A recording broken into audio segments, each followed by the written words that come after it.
Hadd térjek rá az ingyen ebéd mítoszára. Arra a hitre, hogy a kormány valamilyen módon tud pénzt költeni úgy, hogy az senkinek ne legyen költsége. Ez eszembe juttatja azt a humoros mondást, melyet Frederick Bastiat nevű francia közgazdász 150 évvel ezelőtt tett. A kormányzat az a fikció, amelyben mindenki azt hiszi, hogy mindenki más rovására tud majd élni. Ez az ingyenes ebéd mítosza. Az a mítosz, hogy a kormány valamilyen módon tud árukat és szolgáltatásokat biztosítani, illetve pénzt költeni úgy, hogy az senkinek ne kerüljön semmibe. Ez a mítosz két specifikus formában szeret testet ölteni. Az első az a hiedelem, hogy valamilyen módon megadóztatható egy vállalkozás anélkül, hogy a fogyasztók, a munkavállalók vagy a tulajdonosok fizetnének érte. Mintha az üzlet egy nagy bőségszarú lenne, amit költség nélkül lehet adóztatni.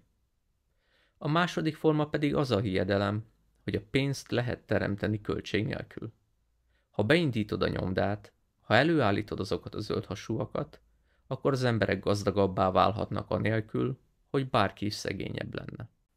Elemezzük egy kicsit az első hiedelmet. Meg lehet adóztatni egy vállalkozást egyáltalán? Mi is egy vállalkozás valójában? A vállalkozás nem egy létező dolog. Emberek léteznek. Csak az emberek fizethetnek adót. Meg tudom adóztatni ezt a padlót? Meg tudom adóztatni ezt az épületet? Az épület nem tud adót fizetni, csak az emberek. Tehát amikor az úgynevezett vállalkozások adójáról beszélünk, azt valakinek meg kell fizetnie. Vagy a részvényes fizeti, vagy az ügyfél fizeti, vagy a dolgozó fizeti. Máshonnan nem származhat.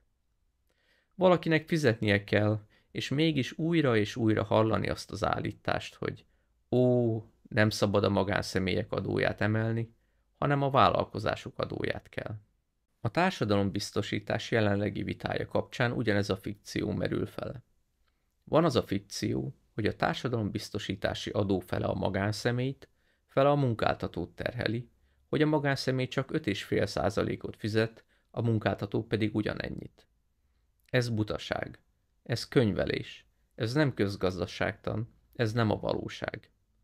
A munkáltató által fizetett rész a bérköltség része. Ha egy munkáltató mérlegeli, hogy megéri-e további munkavállalót felvenni, akkor nem csak azt kell figyelembe vennie, hogy mit fizet a munkavállalónak, hanem azt is, hogy milyen többletadót kell fizetnie a kormánynak. Ebből logikusan következik, hogy az úgynevezett munkáltatói adót is a munkavállaló fizeti. Ez az általános közgazdasági érvelésből mindig is egyértelmű volt, de empirikus teszteknek is alávetettük.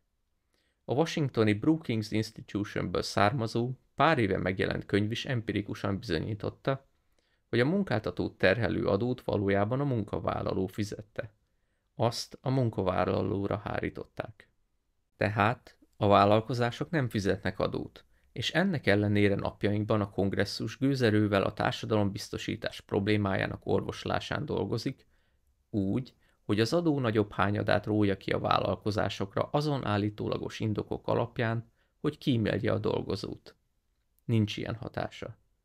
Ez csak csökkenti az ösztönzést arra, hogy embereket alkalmazzanak. Nagyon fontos megérteni a következőt. Ha a vállalati nyereség megadóztatását nézzük, akkor különbséget kell tenni a között, hogy ki állítja ki a csekket, és kiviseli alapvetően a költségeket. Mert könnyen előfordulhat, hogy egy társaság tisztségviselője állítja ki a csekket az úgynevezett nyereségadóról. Ő állítja ki a csekket, de ki fizeti? Ő nem fizeti. Ez a tisztviselő szerény jövedelmet kereshet. Lehet, hogy 10 millió dolláros csekket állít ki, de ez nem az ő zsebéből jön. Honnan ez a 10 millió dollár? A vállalkozás által eladott árukból és szolgáltatásokból származik. És így 10 millió dollárral kevesebb áll rendelkezésre, akár az árak csökkentésére, akár az osztalék kifizetésére, vagy a munkabérekre. Az adót az emberek viselik.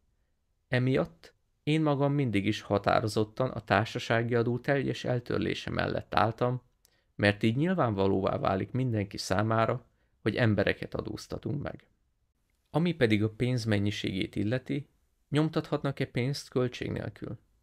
Egyáltalán nem. Ez egyszerűen egy másik adózási forma. Ha pénzt nyomtatunk, az embereknek több pénzük lesz elkölteni. De ha több pénzt költenek ugyanannyi árura, akkor az árak emelkednek, és gyakorlatilag mindenki adót fizet az infláción keresztül. Ez megint csak egy másik adózási forma.